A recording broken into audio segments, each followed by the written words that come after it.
Bonjour à tous et bienvenue dans cette troisième partie sur la lecture des panneaux. Cette troisième partie n'était pas prévue initialement, mais lorsque je fais un tutoriel que je mets en ligne, j'ai assez souvent des questions derrière, c'est normal. Et là, une question est revenue très souvent. Donc je vais y répondre en faisant un petit complément avec cette troisième partie. Je vais faire un petit résumé de ce que j'ai fait. Donc, ce qu'on a fait jusqu'à maintenant, c'est lire des vidéos issues d'une dashcam. Je récupère avec OpenCV et notamment la fonction HookCircles des panneaux. Alors, je l'ai réglé un peu sensible, c'est volontaire pour être sûr de récupérer tous les panneaux. Du coup, je récupère même un peu plus. Et j'avais donc fait deux IA, une toute petite qui me dit c'est un panneau de limitation de vitesse ou ce n'en est pas un. Et une fois que je suis sûr d'avoir un panneau de limitation de vitesse, je donne ça à une deuxième IA, un peu plus complexe, mais qui va me classer l'information dans le bon panneau. Et donc c'est comme ça que je vais pouvoir savoir à quel panneau j'ai affaire.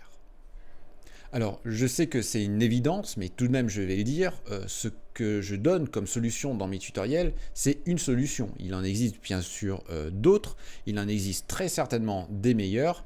Ce n'est qu'une solution, mais on peut faire les choses de façon différente. Et une des questions qui est revenue assez souvent, c'est est-il possible de faire tout ça avec une seule IA et est-ce que c'est mieux ou moins bien ? Alors la réponse est oui, on peut faire ça avec une seule IA, donc on va voir comment faire. Est-ce que c'est mieux?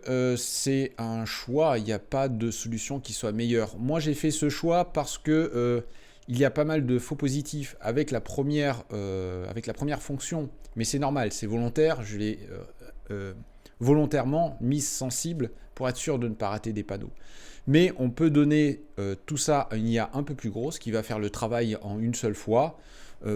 Par contre, ça va être peut-être un peu plus lent, mais le travail sera fait une seule fois, c'est-à-dire que notre IA va nous dire si on a affaire à un panneau, et si c'est un panneau, à quel panneau on a affaire. Donc je ne sais pas si la solution est meilleure ou si elle est moins bonne. Les deux solutions se valent et sont défendables. En tout cas, ce que l'on va voir là, c'est cette deuxième solution.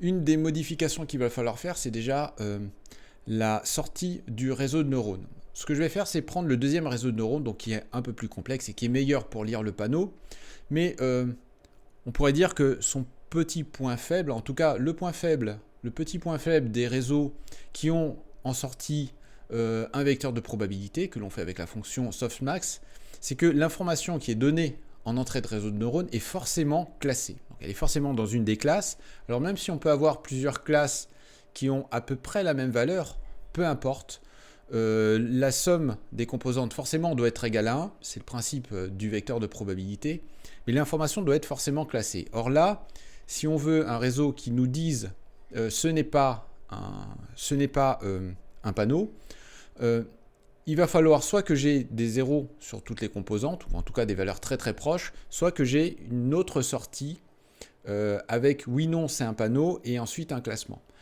Donc là encore, on peut le faire de deux façons. Moi, je vais choisir la méthode où je vais supprimer le vecteur softmax. Je vais prendre que des sorties de neurones sigmoïdes. Si on n'a pas à faire un panneau, il y aura des zéros partout. En tout cas, c'est comme ça que je vais l'entraîner, de manière à ce que me donne des zéros partout. Et si on a un des panneaux, et bien sûr un des panneaux, il y aura 1, et sur les autres, 0. Voilà, donc on va aller récupérer le code de la dernière fois, et je vais apporter ces quelques modifications. Je vais aller sur mon GitHub.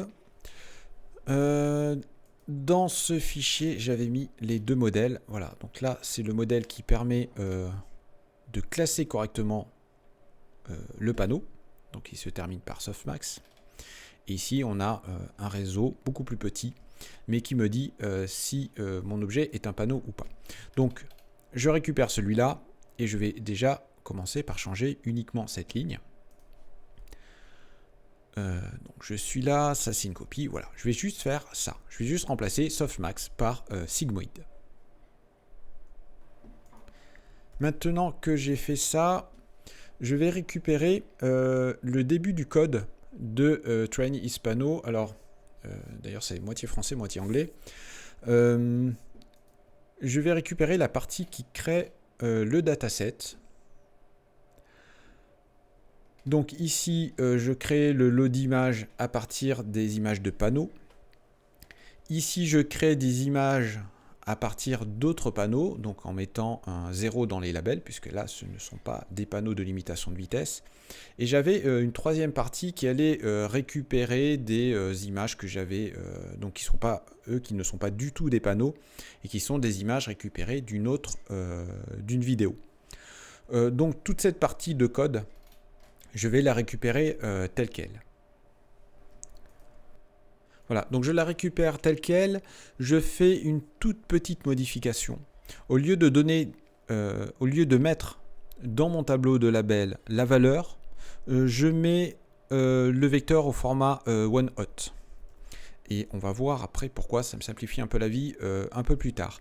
Donc OneHot, on a deux façons. Soit on utilise la fonction de TensorFlow, il y a une fonction tf.onehot. Sinon, on a cette fonction de NumPy dans la librairie NumPy. Je l'avais déjà utilisé dans les premiers tutoriels qui me transforme un nombre en son vecteur OneHot. Juste pour rappel, on peut prendre un nombre, on peut le transformer en vecteur OneHot, c'est-à-dire qu'on a un vecteur qui va avoir un certain nombre de coordonnées. Dans mon exemple, on va en avoir 6 puisqu'il y a 6 panneaux. Toutes les coordonnées sont à 0, sauf la coordonnée qui correspond à la classe, au panneau, celle-là va être à 1. Donc c'est ça les vecteurs OneHot. Donc ça c'est une fonction que j'avais déjà utilisée, que j'ai utilisée dans beaucoup de tutoriels précédents. Donc ensuite j'ai copié le morceau de code qui permet de me préparer tout mon jeu de test, tout mon jeu d'entraînement. Donc là il n'y a pas grand chose de différent.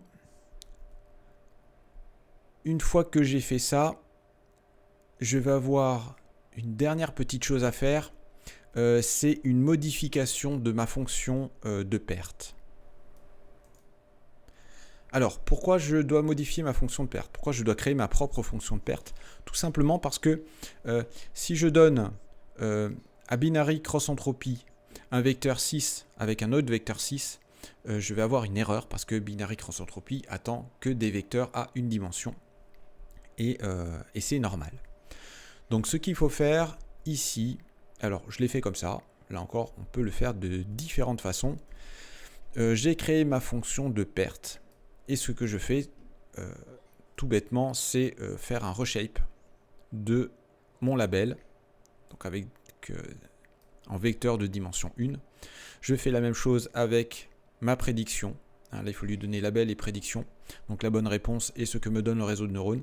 Je fais des reshapes tout simplement. Et une fois que j'ai fait ça, je peux faire appel à ma fonction binary cross entropy. Loss object, c'est ce que j'ai ici. C'est la fonction binary cross entropy. Donc voilà, j'ai juste à faire ça. Du coup, dans ma fonction ici d'entraînement, je fais appel à ma fonction. Au lieu de faire appel directement à binary cross entropy, je passe par la petite fonction que je viens d'écrire juste là. Voilà, donc comme vous le voyez, les modifications à apporter sont vraiment très très faibles. Alors si j'entraîne du coup ce réseau, qu'est-ce que ça donne? On voit que on a sur la base de test ici, on a un résultat qui est très bon. Alors j'avais pas mal martyrisé les photos, les images pour générer donc mon dataset, puisque je n'avais pas de dataset, donc il avait fallu que je le fabrique. Je les avais pas mal martyrisées, certaines j'ai même du mal à les lire, mais c'est très bien, au moins ça permet d'entraîner convenablement le réseau. Et là on voit que on a un résultat qui est tout à fait bon, on est à plus de 99,5 sur la base de test, donc c'est vraiment très très bien. Et du coup on va pouvoir tester tout ça, mais avant il faut aussi faire quelques petites modifications sur le programme qui permet la lecture des vidéos, puisque maintenant je n'ai plus qu'une IA au lieu de 2. La dernière fois pour lire mes vidéos, j'avais ceci.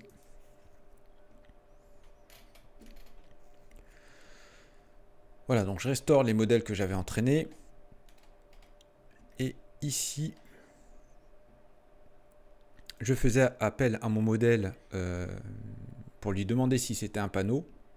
Et si j'étais supérieur à une certaine valeur, alors je faisais appel à mon second réseau de neurones. Donc là, je vais légèrement modifier ça. Voilà la modification. Alors, ici, donc je vais faire appel une seule fois à mon réseau. Et ce que je vais faire, c'est que je vais utiliser ces deux fonctions que j'ai jamais utilisées. Donc du coup, je vais pouvoir détailler un petit peu. Donc là, maintenant, j'ai que des valeurs pour chacun des neurones, pour chacun des 6 neurones, j'ai des valeurs entre 0 et 1. Et je peux avoir n'importe quelle valeur. Hein. Donc maintenant, c'est plus un vecteur de probabilité. Donc je pourrais éventuellement avoir que des 1 partout. Alors là, c'est pas bon signe. Il faut revoir l'entraînement de son réseau parce qu'il y aurait vraiment un gros problème, mais potentiellement je peux avoir que des 1 ou je peux avoir que des 0 ou je peux avoir une valeur. C'est ce que j'espère, en tout cas n'avoir que des 0 et puis un 1 éventuellement ou que des 0 si je n'ai pas de panneau. Donc ce que je fais ici, c'est regarder si une des valeurs est supérieure. Alors j'ai mis 0,6, peut-être que j'aurais pu mettre un peu plus, peu importe, ça c'est du réglage. Et j'utilise ces deux fonctions ici que je vais détailler. Déjà, j'ai utilisé la fonction greater. Alors, qu'est-ce qu'elle fait? Comme son nom l'indique, elle va nous renvoyer un tableau de booléens et va nous dire si on a dépassé une certaine valeur ou pas. Alors, par exemple, je peux mettre 1, 2, 3, 4. Et je vais mettre, par exemple, 3. Donc ici, je vais avoir un tableau de réponse de booléens avec 4 valeurs. Et je vais avoir des trous et des falses selon qu'on soit strictement supérieur à 3 ou pas. Donc voilà ce que ça donne. Donc si je mets un 5, je ne vais avoir que des falses. Si je mets 1, je vais avoir un false juste au début. Alors maintenant que j'ai fait ça, parce que moi en fait c'est ce que je veux savoir, c'est si dans mon tableau il y a une des valeurs qui dépasse. Alors j'ai mis 0,6. Maintenant, ce que je voudrais savoir, donc, s'il y a une des valeurs qui est à true ou pas. Donc, pour ça, on a np.any. Alors, si je reprends la ligne d'avant, voilà. Donc là, ça me renvoie true parce qu'il y a bien une des valeurs qui est à true, au moins une. Par contre, si je mets 5, donc là, je ne vais avoir comme ici qu'un tableau avec des falses. Donc là, comme j'ai que des falses, la fonction va me renvoyer false. Donc c'est ce que me fait la ligne ici. Hein. Je regarde si j'ai une des valeurs supérieures à 0,6. Et si c'est le cas, eh bien cette fonction renverra vrai. Donc je rentrerai là-dedans. Maintenant, j'ai juste à faire... alors je vais avoir, voilà, ici, faire appel à mon tableau. Je vais faire un argmax juste avant. Je peux le faire directement puisque je n'ai qu'une IA. Je vais donner tout ça, je vais récupérer ici la bonne valeur avec ce tableau que j'ai créé au début et je vais afficher que donc c'est bien un panneau, sinon je vais afficher ce n'est pas un panneau. Donc on va pouvoir tester ça de suite. Alors c'est parti. Alors là il va falloir faire la chasse au panneau. Alors je connais une partie de la route, donc je sais à peu près où sont certains. Ici, je crois pas qu'il y en ait. Ah, là il va y en avoir un à 50 à l'entrée du panneau. C'est l'entrée de l'autoroute A6. Voilà, donc là il est bien détecté. Si je vais voir sur la console, voilà, ici ça affiche, c'est un panneau 50. Donc c'est très bien. On va les tester sur d'autres. Ici, ça va boucher un peu. Là, je ne vois pas où je suis. Est-ce que je vais avoir des panneaux? Non, j'en vois pas. On va aller après. Alors c'est un peu le problème avec les vidéos, c'est ce qu'il faut faire. Ah bah là j'en ai un qui me tombe sous le nez directement, donc c'est un 70, il est bien lu. Mais voilà, on voit que ça marche plutôt bien.